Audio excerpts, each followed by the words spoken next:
Sit down and grab your lunch. It's time for the Bolts Brown Bag, the only show where you make the call.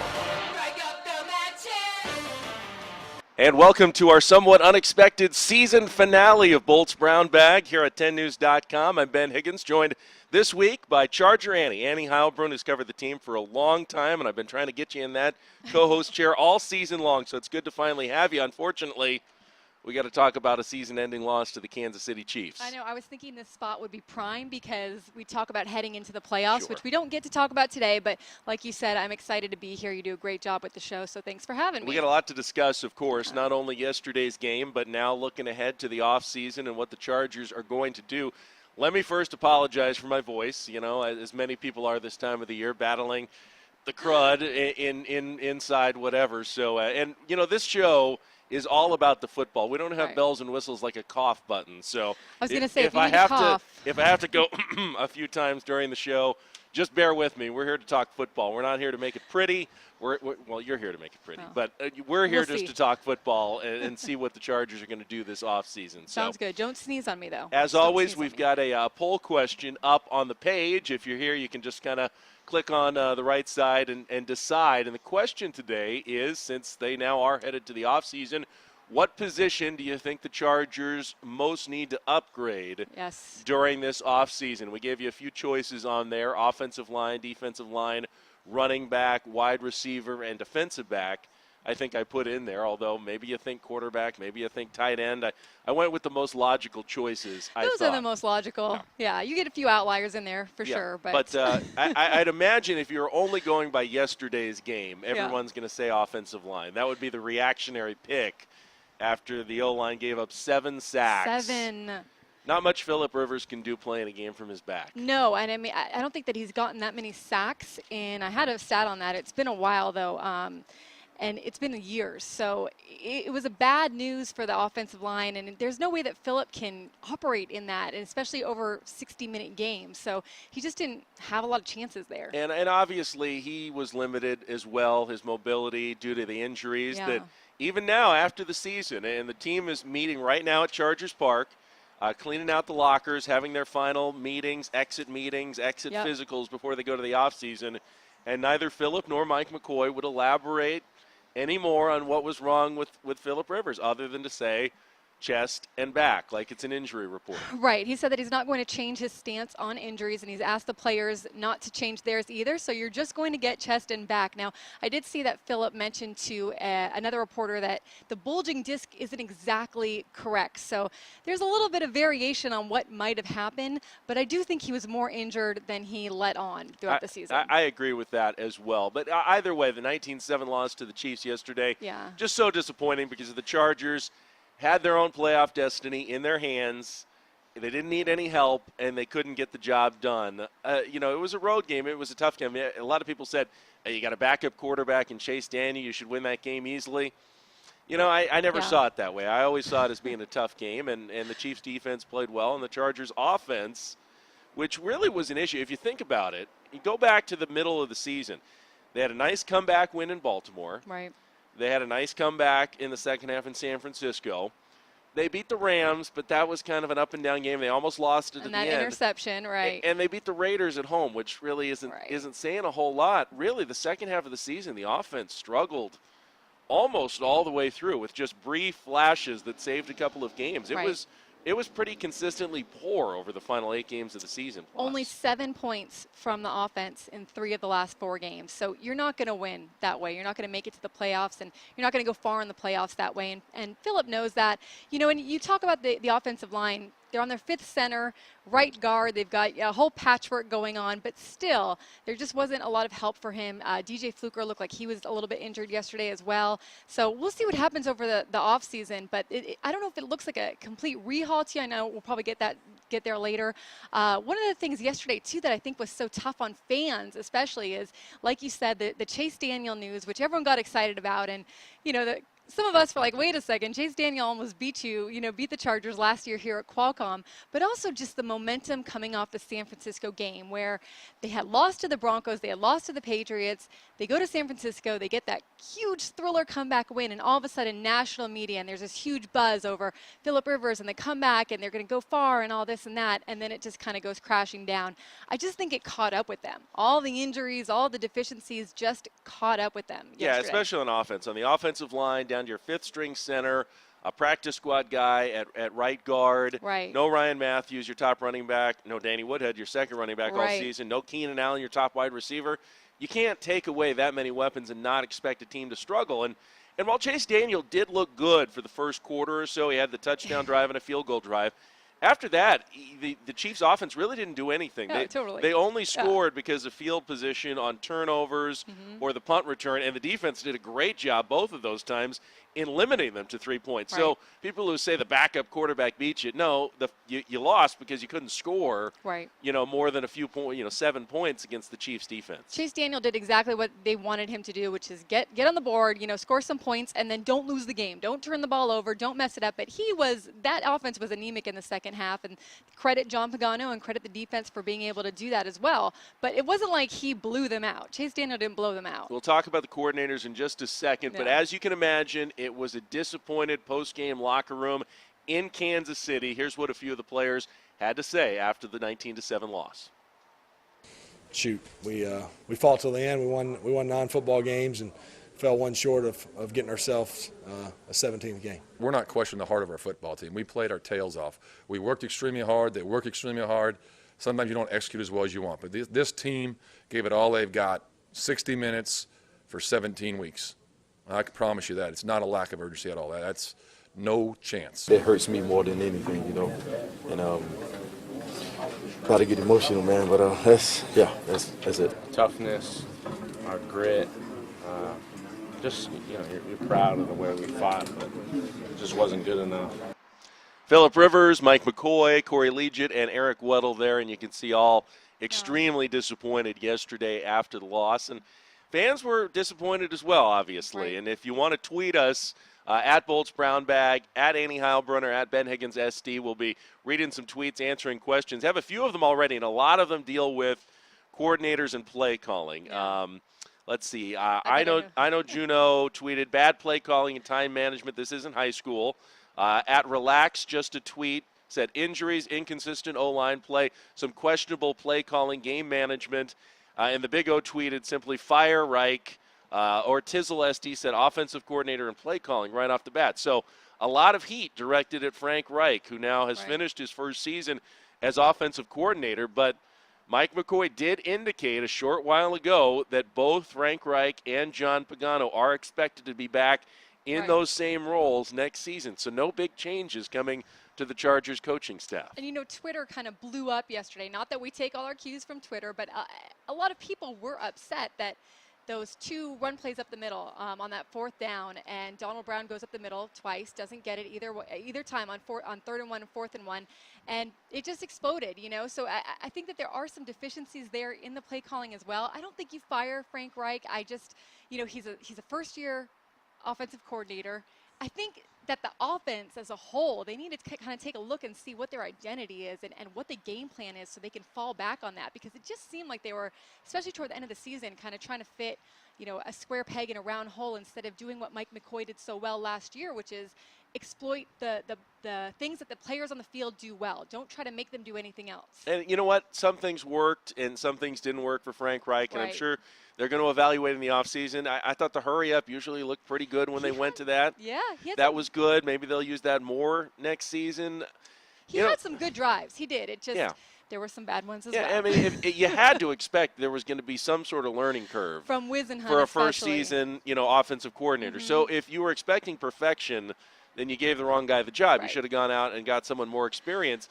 I think you have to give him another opportunity to come back and put into practice what he did learn this season and try to take that next step forward. And that is one thing I will say about this coaching staff and Mike McCoy and Frank Reich. They want to win. They're competitive as heck, and they're going to want to go out there and fix these mistakes.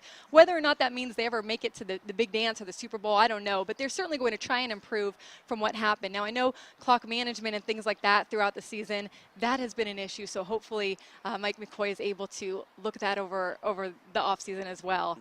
But Corey Liuget, when we were watching that, he was saying yesterday that what makes him the most sad, really, is all the veteran players who are on their way, not at the door maybe next season, but they could be, and at least in the upcoming seasons. And you see that window, Ben, where the Gates, the Rivers, the Weddle, and how long are they going to be able to capitalize on these players, before that window closes? So that's a tough thing to face. Right, and as we said earlier, don't forget, Reich didn't have the players that he expected. Right. Matthews, Absolutely. who played the entire season for Ken Wisenhunt, missed all but just a handful of games this season for Frank Reich. That's huge, absolutely huge. And Woodhead, they were supposed to have that whole BMW, Brown, Woodhead, Matthews sort of thing, and they never really got a chance to see how that was going to go for them. So all of that, exactly, it adds up. Couple more tweets here. Brian Cragen tweeted, "It's fair to say McCoy should be on the hot seat next year." That's an interesting question because you can look at it two ways.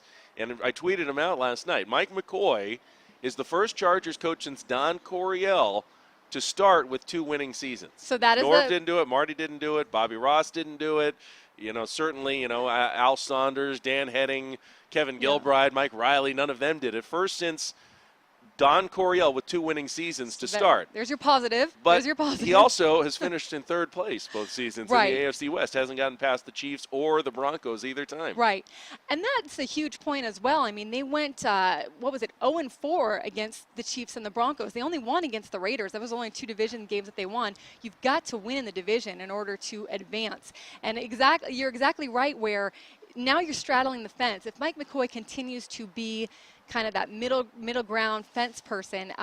There was a tweet yesterday about the last 5 seasons for the Chargers, and 9-7, 8-8, 7-9, 9-7, 9-7. So they're going to have to break out of that middle 9-ish mode and be able to make it to that next level. That's kind of where the Cowboys have been for so many years. 8-8, 8-8, 8-8.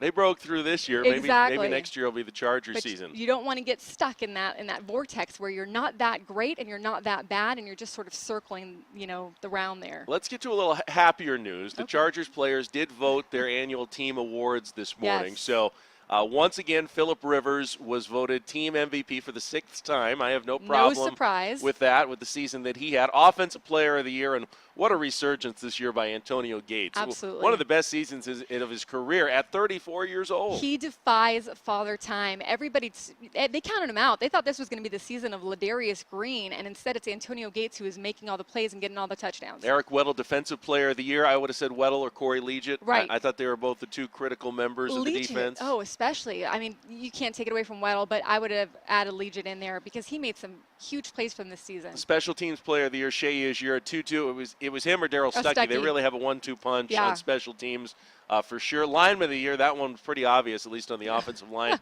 King Dunlap was far and away the best lineman that they had. They're most consistent and was able to be there for Phillip, absolutely. And then 2 guys who are favorites of just about everyone. You've covered the team for a long time, as have I. Jarrett Johnson and Malcolm Floyd voted co-most inspirational.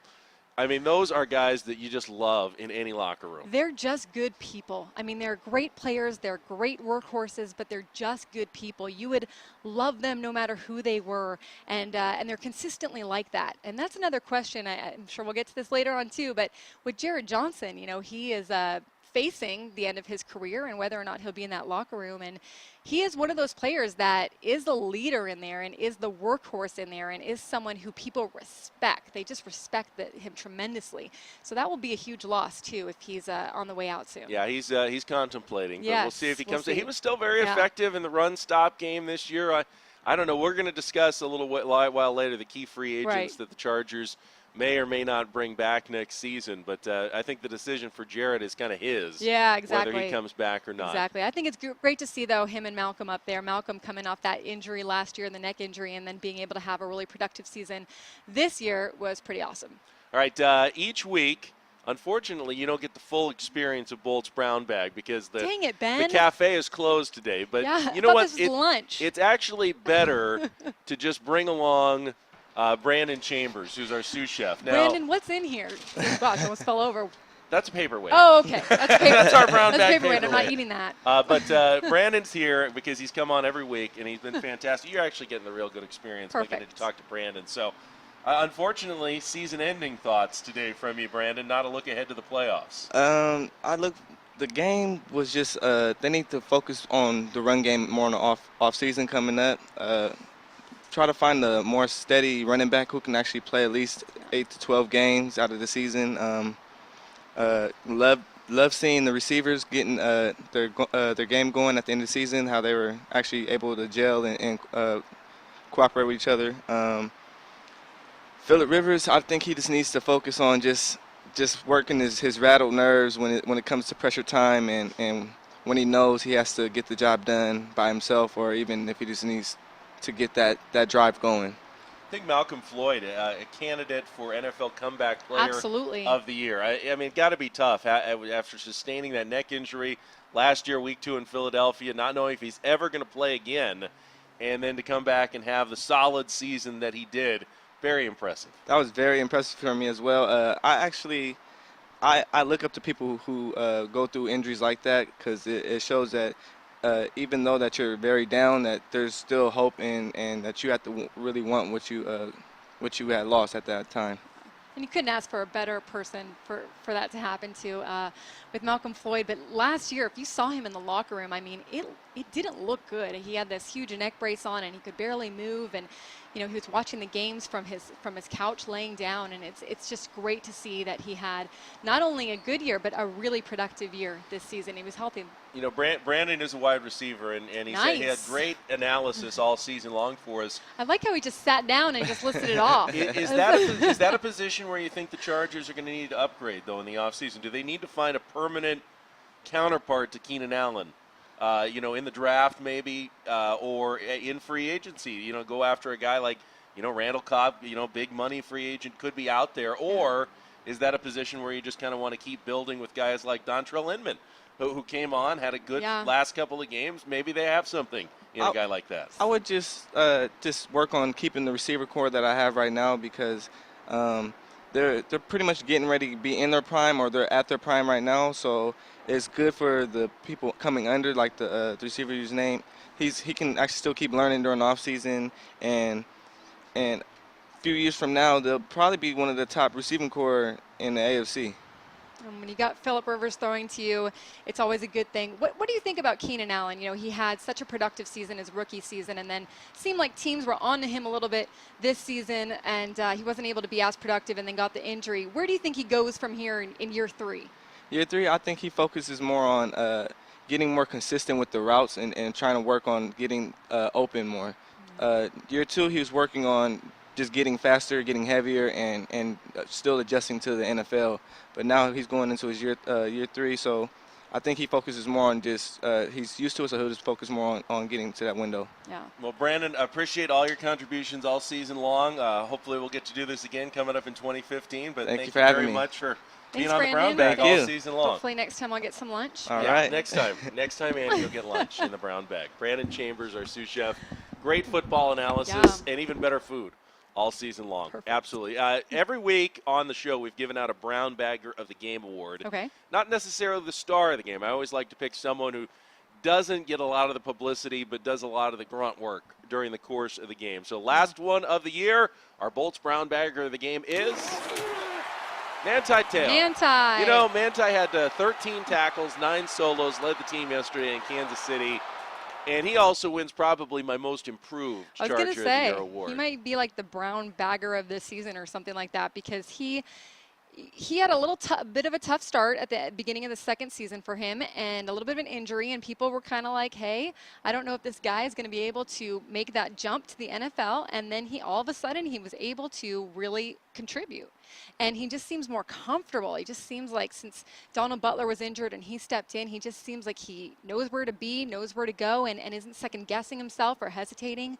So props to him on that, because I know he was really looking to make that jump. Yeah, just as you said, no hesitation. Right. Just, he looked more confident out there and made such a world of difference. I expect him to keep making that step forward next season. And, Chargers were cleaning out their lockers this morning. Always sad business and looking ahead. So we already went down there, had a camera down there, and also in the locker room yesterday, some of the things looking ahead for the Chargers in 2015. The coaching staff, this organization has built the foundation, where we have opportunity to win in a championship. And if I didn't truly believe that we can do that, who knows, where my mindset would be. But I'm really confident in what we can do, as a team, collectively. We just felt one game short this year. I just hate the fact that we can't get the veteran guys another shot at the playoffs this year. And I just hope, we try to bring as many of them back because they're hard workers and let them get another shot at this thing and go win in the Super Bowl. Who knows what's going to happen with the team and the relationships you've built, the family that we've become. And you think about that stuff, it all hits you at the wrong time right now, that you don't know who's going to be back, or you just never know. Well, that first answer from Antonio Gates goes along with a question tweeted in by Brian. Does Gates retire? It certainly sounds like no. I don't think so. He's got one more year left on this contract, and I think he plays that out, and I think he's feeling all right, so he's going to go with that right now. All right, speaking of off-season contracts and questions, I put together a list of a few of the free agents to be for the Chargers coming up here in 2015. The big name on the list is Ryan Matthews. Yeah. And, boy, to me, that's the one that is so – you just saw how important he is to the team this year by how they would struggle when he wasn't in. And it's like you got to have him. But if you can't be healthy and be on the field, then you've got to go in a different direction. That's the frustrating part. As far as I know, the 2015 draft class is heavy with good running backs is what I've read, and I haven't done a whole bunch of research on it, but I think you've got to be able to take someone or find someone in free agency or whatnot who's going to be healthy. And honestly, I think Ryan Matthews comes back. He just comes back at a very low price, because I don't know that another team is going to pick him up. Right. If the Chargers aren't going to take the chance on him, who else out there would? He cost himself a lot of money by not staying healthy this season. He played 6 games and I think about 16 carries each game or something. Heading into free agency, that's just no place to be. I don't think a team's going to take a chance on him, and I do think he comes back to San Diego, but at a very low cost, and with them knowing he's not our guy, he's going to help us, but we're not going to depend on him. If Ryan Matthews cost himself some money, King Dunlap made himself some money this season. He's going to be pricey to re-sign at left tackle. But how do you not? How do you not? Exactly. I mean, the way the offensive line already is, you got to keep your most solid guy out there. I would love to see Brandon Flowers. He came in on that one-year deal. I thought the secondary, the best I've seen from them in a long time, and a lot of it was Flowers. Verrett was part of it, and hopefully he'll be healthy again next year. Right. But love to see if they could bring him back. The other two on the list, though, who both came in the same draft, 5 years ago, that I'm not sure about. You don't want to overpay for either of those guys. They had some good moments, but they also have their flaws. And I'm wondering if you can go out there either in the draft or just kind of poke around in what other free agents are available and replace both Sharice Wright and Marcus Gilchrist. I think you're at least poking around. At the very least, you're seeing what else is out there and or what other teams might have interest in them, because I think you're trying to upgrade as much as you can. King Dunlap, too, to go back to him, you don't want to get in another Jared Gaither situation. You've got a left tackle that works, that Phillip trusts, that has been great with the line this year. I think you just keep that, especially with so many other changes going on. And I think they do bring back Brandon Flowers. I think, that he kind of proved himself on this one-year contract, and he fits well with the team. Great personality with the locker room, so I think he comes back. All right, part of the Bolts Brown Bag experience is getting the 3 questions with our web editor, Ferris Tanos, who is back for one last time to see, look ahead. We got the playoffs coming up in the NFL and what's going on around the league. So, Ferris, what is question number 1 this week? And make sure we got his microphone on. So all our questions are playoff questions today. So we kind of have an underwhelming wild card round coming up.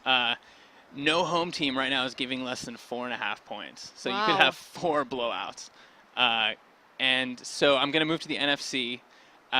give me one reason why we shouldn't coronate the Seahawks as the NFC champions right now. Road to the Super Bowl now goes through Seattle right. in the NFC, one of the best home field advantages in football. So they've got that going for them.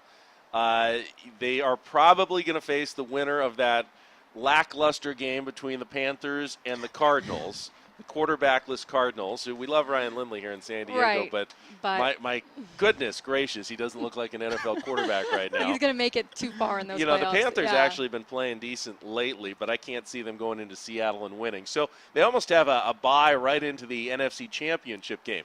If you're looking for a reason why they're not going to do it, though, I'm going to point at the Dallas Cowboys, who've already beaten the Seattle Seahawks once this season, and they've won every game on the road this year. So if they get the first win this week against now a Ndamukong Suh-less Detroit Lions. He was suspended one game, a playoff game, for stomping on Aaron Rodgers yesterday. So the Cowboys get past the Lions, then they'll go to Green Bay to face the Packers. Can they get one more road win and get a rematch with Seattle? I like the Seahawks. I think they're the favorites, but if someone can do it, maybe Tony Romo can finally put it all together and pull off a shocker. I think I'm going to piggyback on that because they've got the magic right now in Dallas. They've been waiting for that for a while, and so maybe that gets them a little bit further. But home field advantage and a physical team like the Seahawks, who have really just progressed the last stretch of the season, I don't know, it's going to be tough. Yeah. All right, question number 2. All right. Give me a player or coach who has the most to prove in the playoffs. I thought you were going to like Annie's answer, so I'll let her go first. Cincinnati Bengals head coach, Marvin Lewis. Yeah. They really need to prove it. They have yet to do it. They've got yet to get that first playoff win, and he and Andy Dalton both need to get that win. I think it's a winnable game going to Indianapolis. Luck is good, but that is not a frightening team, the Colts. It was actually kind of a blessing in disguise, I think, for them to lose last night. Not have to have the pressure of being at home again. I was there last year for that game against the Chargers. And, maybe you're right. Maybe just get away from Cincinnati and see if they can get a win that way. But the correct answer, because it's always the correct answer this time of year, is Peyton Manning. Peyton Manning always has the most to prove when playoff time comes around because he's the one guy who has the reputation of being maybe the greatest player in NFL history during the regular season who then can't get it done in the playoffs. Yeah. So, and he's been, for Peyton Manning, at least struggling the last, few weeks of the season. Can he turn it around? Is his arm strength going to be there in January? Or is it going to be another disappointing? Could it be another 1 and out for Peyton Manning in the playoffs? They could lose after the bye week to one of the wild card winners in the AFC. That wouldn't do anything to help his legacy at all. I wouldn't put it past them, too. I mean, yes, they can go far, but they can also be 1 and out because they've had a slippery season. They're very beat up. Peyton's got, I don't know, everyone says he has nothing going on, but he's got something going on. If Pittsburgh wins and goes to Denver, it would be a little revenge for that Tebow loss in the playoffs a few years ago as well. So anything can happen. And, of course, that always brings up the conversation, too. How much longer does Peyton play and all that good stuff? So, I agree. Question number 3. All right. Simple question. Who's your Super Bowl champion? I've changed to I'm going to go with the Seahawks. Really? I'm going to go with the Seahawks. You were thinking Tom Brady and the Patriots. I was thinking earlier. Tom Brady, and I think Tom Brady will get to the Super Bowl. I think, but I think that the Seahawks will just be too physical. I think they'll repeat the first repeat in whatever. There's some crazy Repeating's hard. Number for that. Packers last one to do it. Yeah, it's like really hard. So Russell Wilson will beat Brady and Manning then. Back to back is what you're saying. I mean, I'm just saying, yes, that's what I'm saying. All right. I don't. When it comes, here's the one thing. I'm not saying I'm right. Here's the one thing that I believe in strongly when it comes to Super Bowl predictions. If the Super Bowl participants that you picked before the season started are in the playoffs, even if they're like 6 seeds, you don't change now and then risk being double wrong. Like, well, I had it right at the beginning of the season, and then I switched. Peter King did that a few years ago, where he had picked it at the beginning of the season. I think it was the year the Steelers won it. I can't remember exactly, but he had it at the beginning of the season. I think it was Steelers over Packers that year. And then at the beginning of the playoffs, he completely switched it around. It's like, why did you do that? At the beginning of the season, and we did this in one of our back-and-forth columns, I picked the Seahawks over the Patriots in the Super Bowl. Yeah. They're now both 1 seeds with home field advantage. So who do you pick? They didn't look that great, at points during the season, but they both got it together by the end. I'm going to go stick with Seahawks over the Patriots in the Super Bowl and say I was right from the very beginning. I have to say what you brought up earlier with the Steelers, because the Steelers were my preseason pick, and I call them. And I think the Steelers, they're the only team that can go into Denver and win, and go into New England and win. And with that running game and Le'Veon Bell, assuming he's okay, Yeah. and I know they're checking on him after a hit he took to kind of his knee, leg, shin, whatever it was last night in the game. Yeah, if they've got him and Ben Roethlisberger plays like one of those unbelievable games he had early in the season, yeah, I think you're right. I think they could surprise either the Broncos or the Patriots. But those physical teams, too, you wonder as they progress from first to second to third and everything, how much they're going to get beat up playing each other, even as they make it. So I think that there's going to be some of that for sure, because there's some physical teams in there this season. Well, Ferris, do you want to throw a pick for us as long as you're here, wrapping it up your 3 questions for the season? I'm going to go with the Steelers. All right, stick with it. Good job. Good job. Thanks for contributing all season long on Bolts Brown Bag. Thank you very much. All right. Thanks a lot. Let's wrap this up, Annie, by looking ahead to 2015, because after yesterday's game and the Chargers locking in the third-place finish, we now know all of their opponents and for the 2015 season. So they have number 17 pick or whatnot, Yeah. and then these are their opponents. Ben, I saw some people saying that this is an easy schedule. Maybe we can argue that, but they're going to the East Coast so much, or at least they're going out somewhat cross-country. Right. That's the only part of it that I look at and go, well, I don't we know. already knew they were going to face the AFC North, which is the Right. Ravens, the Bengals, the Browns, and the Steelers. They get Right. Cleveland and Pittsburgh here. They go to Baltimore again for now a second straight season, and to Cincinnati. That was one of the tougher divisions in football this season. Will it be again? Who knows? It could change, but that looks pretty tough. Then they've got the NFC North, which is the Bears, Lions, Packers, and Vikings. Bears, you're coming off a down season. The Vikings were, I thought, a team kind of on the rise with Teddy Bridgewater at quarterback. Packers are good. Lions are pretty solid. So those are tough games. They did catch a break. By finishing third, they get the Jaguars instead of the Houston Texans. Everyone's happy about and that. J.J. Watt. So Yeah. instead of a trip to Houston, they go to Jacksonville, the team that they've had a lot of success against in recent years. Everyone. They also get the Dolphins, though, from the East. Here, at least they don't have to go back to Miami, where they never win. And they got shut out this season, but they'll be looking for a little revenge after that game. I would not say it's an easy schedule, but maybe a little bit easier than this season. You don't have the Patriots. You don't have the Seahawks again like last year. Right. Although, schedules, at the beginning of the season, everyone said the reason the Chargers might not make the playoffs is because they had to play the NFC West this year, and it's so tough. Chargers went 3-1 against the NFC West, and were a play away in the fourth quarter in Arizona, blowing an 11-point lead from going 4-0 against what everyone thought was the toughest division in football. And you just can't take what happens from one year to the next year, because there's just too much change, whether it's coaches, players, injuries, momentum, people leaving, people coming. It's so different. On that list, too, the Browns, they're kind of in a mess with their whole situation. Will it be Johnny Manziel? Right. Will it be Brian Hoyer? Someone else entirely? Right, exactly. So I think that there are some games in there with teams that don't look like they're going to maybe revamp as much as they need to really be victorious next season. But the Vikings will be interesting, because they're going to face Norv then, won't they? Right, That'd if be he's fun. still the offensive If coordinator. he's still there, yeah. So. And, of course, Johnny Manziel, who's a Padres draft pick, could be. He could be here, but he could be in San spring Diego. training, but for all we know, after the parties he's throwing. I will mention that, though, because you always, the players always say, well, games in September are just as important as the ones in December. And, yes, the Chargers could have made the playoffs if they had won yesterday and beaten the Chiefs.